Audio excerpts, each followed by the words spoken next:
بسم اللہ الرحمن الرحیم۔ السلام علیکم ناظرین، میں ہوں مہرین سبتین، دیکھ رہے ہیں آپ میرا یوٹیوب چینل۔ ناظرین، کچھ چیزوں کو ہمیں قانون کی نظر سے دیکھنا ہوتا ہے، قانون اس بارے میں کیا کہتا ہے، اور میری کوشش ہے کہ میرے چینل سے آپ کو مستند خبریں ملیں۔ اسی لیے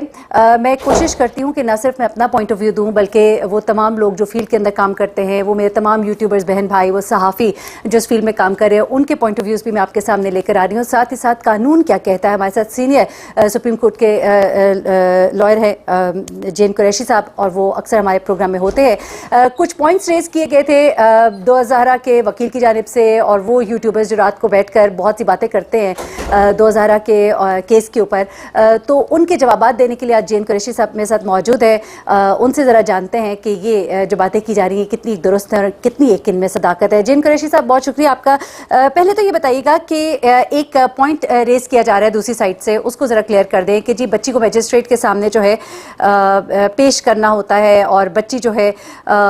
اس کو آپ چائلڈ پروٹیکشن بیورو کے حوالے کیوں کر رہے ہیں، یہ تمام تر چیزیں ذرا سی کلیئر کر دیں، کیونکہ انہوں نے یہ کہا جی بچی کو تو دارالامان بھیجنا تھا، اسے چائلڈ پروٹیکشن بیورو کے حوالے کیوں کر دیا گیا، تو کیا چیزیں ہیں اصل میں، یہ تھوڑا سا پوائنٹ پلیز کلیئر کیجیے گا۔ وعلیکم السلام۔ میرین، دیکھیں، آپ کے سوال کے دو پہلو ہیں کسٹڈی کے حوالے سے۔ ایک تو وہ کسٹڈی جو کسی کی شکایت پر ایف آئی آر کی بنیاد پہ پولیس اسے گرفتار کر کے ملزم کو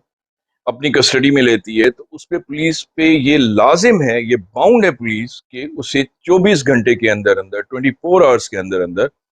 کنسرن میجسٹریٹ کے پاس پیش کرے، اور پھر ریمانڈ لے یا جو بھی کنڈیشن ہو، جو بھی ان کی درخواست ہو۔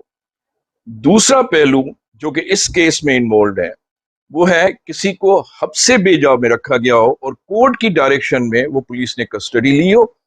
تو اس کسٹڈی کو امیڈیٹلی بھی کورٹ میں پیش کیا جا سکتا ہے، یا پھر کورٹ کی بتائی ہوئی ڈیٹ پر پیش کیا جا سکتا ہے، یا تو پھر مہدی علی کاظمی صاحب کے وکلا جو ہیں درخواست کر سکتے ہیں کہ اسے امیڈیٹلی کورٹ کے سامنے پیش کیا جائے۔ دیکھیں، اس میں بچی جو ہے نا وہ ملزم نہیں ہے، مظلوم ہے، وکٹم ہے، تو وکٹم کی کسٹڈی جو کورٹ کی ڈائریکشن میں پولیس نے رکھی ہوئی ہے اپنے پاس، وہ 24 گھنٹے کی کنڈیشن اس میں لاگو نہیں ہوتی ہے، وہ امیڈیٹلی بھی پیش کی جا سکتی ہے۔ تو یہ ایک تو ہو گیا یہ۔ اور دوسرا حصہ آپ کے سوال کا، مہرین، کہ بچی کو جو جس طرح سے انٹرپریٹیشن کی جا رہی تھی دوسری سائڈ سے کہ دارالامان میں رکھا جائے گا، چائلڈ پروٹیکشن بیورو میں نہیں لے جایا جائے گا، تو مہرین اس وقت جو ہم بات کر رہے ہیں، جو یا میں آپ سے بات کر رہا ہوں اس وقت تک، اور یہ بات میں ہوا میں نہیں کہہ رہا، کورٹ کی آرڈرز کی بنیاد پہ کہہ رہا ہوں۔ اگر آپ کو یاد ہو ایڈیشنل ڈسٹرکٹ اینڈ سیشن جج کا آرڈر، جس میں وہ بچی ڈکلیئر ہو چکی ہے 15 ایئرس یعنی مائنر، اور وہ آرڈر پاس ہوا تھا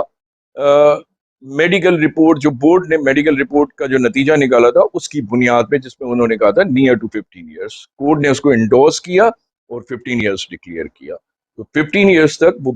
کی ایج میں وہ بچی ہے، تو وہ چائلڈ پروٹیکشن بیورو میں جائے گی، دارالامان میں نہیں جائے گی۔ اچھا، اب اس میں وہ جو ہوا میں باتیں کیا کرتے تھے نا، ہم ہوا میں باتیں نہیں کر رہے، وہ جو اپنی طرف سے ڈیٹ آف برتھ بتا رہے ہیں دوسری سائڈ کے جو لائیو ویلاگرز بیٹھے ہوئے ہیں، بہرحال وہ ان کا کام ہے، وہ جانے ان کا کام، ہم کورٹ کے آرڈرز کی بنیاد پہ بات کر رہے ہیں۔ اچھا ٹھیک ہے، یعنی کہ آپ نے یہ کہا کہ یہ والدین کا استحقاق ہے کہ وہ ڈیسائیڈ کرے کہ بچی کو فوری طور پہ میجسٹریٹ کے سامنے پیش کرنا ہے کہ نہیں، اور کیس کی بنیاد پر اس چیز کو یہ چیز ویری کر سکتی ہے، یعنی ان کا یہ کہنا کہ نہیں جی جاتے ساتھ ہی پیش کیا جانا چاہیے تھا، یا 24 گھنٹے، یہ کوئی فائنل بات نہیں ہے۔ اچھا ٹھیک ہے۔ اچھا، دوسرے سوال کی طرف میں آتی ہوں، اور دوسرا سوال یہ ہے کہ یہ ایک کرمنل کیس ہے، اور اس میں انویسٹیگیشن آفیسر کی نیگلیجنس بہت زیادہ نظر آئی، جس کی بنا پر ان کو چینج بھی کیا گیا، اور اس کے بعد جو سی کلاس چلان پیش کیا گیا اس نے اس کیس کو بڑا کمزور بھی کیا، لیکن اس کے باوجود الحمدللہ حق کی جیت ہوئی۔ تو آپ اس پر کیا کہیں گے کہ وہ جو انویسٹیگیشن آفیسر نے جو کچھ کیا، کیا ایسے کسی انویسٹیگیشن آفیسر کے خلاف کوئی کارروائی بھی ہو سکتی ہے جو کیس کو خراب کرنے کی وجہ بنتا ہے، تاکہ آنے والے انویسٹیگیشن آفیسرز بھی اس سے کوئی عبرت حاصل کریں؟ مہرین، کرمنل کیس میں انویسٹیگیشن جو ہے نا وہ ریڑھ کی ہڈی کا رول ادا کرتی ہے، اور اگر ریڑھ کی ہڈی کمزور پڑ جائے یا اس میں کوئی نقص آ جائے تو پورے کا پورا کیس جو ہے نا مفلوج ہو کر رہ جاتا ہے، بگڑ کے رہ جاتا ہے۔ تو اس میں آپ لوگوں نے دیکھا کہ پہلے دن سے کس طرح سے انویسٹیگیشن ہو رہی تھی، اور انویسٹیگیٹرز چینج ہوتے رہے، انویسٹیگیشن آفیسرز۔ اب جو پچھلے انویسٹیگیشن آفیسر تھے اس میں کلیئرلی لگ رہا تھا یا تو وہ پریشر میں کام کر رہے تھے کسی کے، یا ان کو خود کو ٹیمپٹیشنز دی گئی تھی۔ بہرحال وہ جس طرح سے بھی ہوا اس کے خلاف ڈپارٹمنٹل کارروائی کی جا سکتی ہے. یہ کیس آگے بڑھے گا, باتیں کھل کے سامنے آئیں گی کہ انہوں نے جو انویسٹیگیشن کی اس کی اتھینٹسٹی کتنی تھی, اور جو آج انویسٹیگیشن کر رہے ہیں ان کی لیگل اتھینٹسٹی کتنی ہے. اور آپ بھی تو ایز یوٹیوبرز ان پہ واچ ڈاگ کا رول ادا کر رہے ہیں. اگر کہیں انویسٹیگیشن ادھر ادھر ہوتی ہے تو آپ ان کو نشاندہی اس بات کی کرتے ہیں اور اسے صحیح سمت میں لے جانے کی بات کرتے ہیں. اس کیس میں بہت سارے یوٹیوبرز جو کہ جسے کہہ لیں کہ انویسٹیگیٹنگ جرنلسٹ بھی رہ چکے ہیں, خاص کر کے میں بابر سلیم کی بات کروں گا یا شاہد سمرو ہیں, یہ بہت اچھی طریقے سے اس کیس کو آگے لے کر چل رہے ہیں. آپ بہت اچھے طریقے سے اس کیس کو آگے لے کر چل رہی ہیں. وہ جو انویسٹیگیشن کا معیار ہے بابر سلیم کا, وہ کس طرح سے ان سے مل کر آگے بڑھا رہا ہے کیس کو. اگر میں سمجھتا ہوں کہ اس طرح کی رپورٹنگ نہ ہو تو وہ جو ایک نام نہاد یوٹیوبرز اور لائیو سیشنز کر کے کیس پہ حاوی ہونے کی کوشش کر رہے ہیں تو یہ کیس بگڑ کے رہ جائے. اچھا, اگلا سوال میرا آپ سے یہ ہے کہ یہ ایک کہا جا رہا ہے وہاں سے, کیونکہ اب دیکھیں بلکہ وہ بات میں آپ سے بعد میں پوچھتی ہوں, یہ شریعت کوڈ کے حوالے سے تھوڑا سا چیزیں مجھے ایکسپلین کر دیں. یہ جو کہا جا رہا ہے نا کہ جی دعا چاہتی ہے کہ اس کا نکاح جو ہے اسے جائز قرار دیا جائے اور اسے مانا جائے, اور اس کے بعد وکیل صاحب کہتے ہیں کہ مجھ سے دعا نے یہ بات کہی اور اس کے بعد میں نے کہا کہ بالکل جی اس کو ہم کریں گے, میں نے فائل کر دیا. تو یہ شریعت کوڈ والا کیا معاملہ ہے؟ کیا شریعت کوڈ میں اگر وہ کہہ دیتی ہے کہ جی ہاں یہ نکاح ہے تو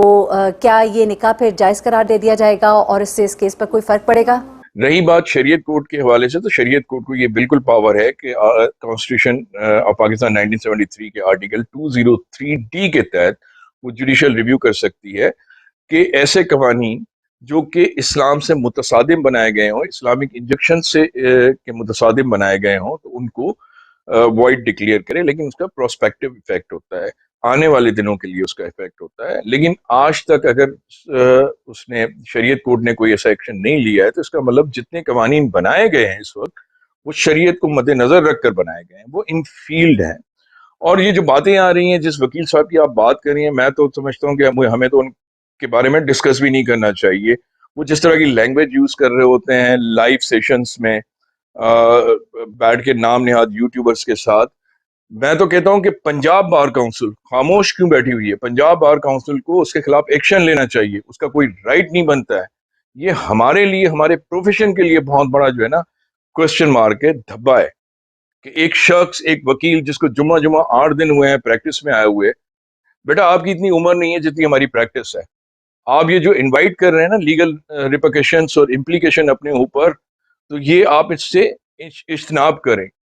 یہ آپ صرف اپنی ذات کا مسئلہ, آپ کی ذات کا مسئلہ نہیں ہے, یہ پوری فریٹرنیٹی کا مسئلہ ہے. پنجاب بار کونسل کو اس پہ ایکشن لینا چاہیے, اور کسی نہ کسی کو یا تو پھر اپلیکیشن دینی چاہیے پنجاب بار کونسل میں کہ وہ کس حیثیت سے, وکیل تو اب بنے,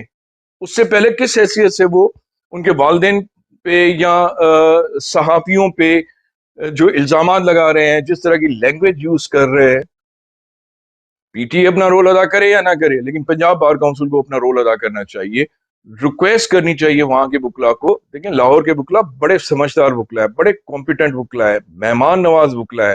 اور رسپیکٹفل وکلا ہے. میرا جو انٹریکشن رہا ہے, میرا جو ایکسپیرینس رہا ہے, یہ شخص بیٹھ کے رات کو جس طرح کے کی باتیں کر رہا ہوتا ہے, یہ صرف اس کی ذات کا حوالہ نہیں ہے, ذات کی بات نہیں ہے. یا تو اپنے آپ کو ایک وکیل کے طور پہ پیش نہ کرے, ایک تجزیہ نگار کے طور پہ پیش کرے. وکیل کے طور پہ پیش کر رہا ہے تو اس کے خلاف کاروائی ہونی چاہیے.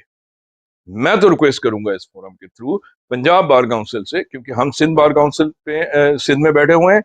میں وہاں کے بار کونسل سے ریکویسٹ کروں گا کہ اس پہ نوٹس لیں. اچھا, آخری سوال آپ سے یہ ہے کہ یہ اس طرح کے جو لائرز ہیں جو بیٹھ کے بہت دھمکیاں دیتے ہیں, یا یوٹیوبرز تو چلیں ان کو ایک سائڈ پہ رکھ دیں, تو وہ جو دھمکیاں دیتے ہیں اور کہتے ہیں ہم اس کے بعد ایک اور کیس فائل کریں گے, ایک اور کیس فائل کریں گے, سر تھوڑا ان کے بارے میں کوئی کامنٹ کرنا چاہیں گے؟ میری آپ کا سوال کہ اب وہ بہت سارے کیسز فائل کرنے کی دھمکی دے رہے ہیں یا وہ سوچ رہے ہیں کہ ہم کیسز فائل کریں گے. دیکھیں کرمنل کیسز پہ کاؤنٹر کیسز کی کوئی حیثیت نہیں ہوتی. اصل کیس اس وقت جو ہے نا, مین کیس کڈنیپنگ کا اور انویلڈ شادی کا کیس چل رہا ہے, اور اسی پہ فوکس کیا جائے گا. ہاں اگر کوئی کیس بنتا بھی ہے تو ان کے خلاف بنتا ہے, وہ سول نیچر کا, ڈیمیجز کا بنتا ہے. اور کرمنل میں اگر کوئی بنتا ہے تو کرمنل میلیشیس پریکٹس کا, ڈیمیجز کا کیس ان کے اگینسٹ بنتا ہے.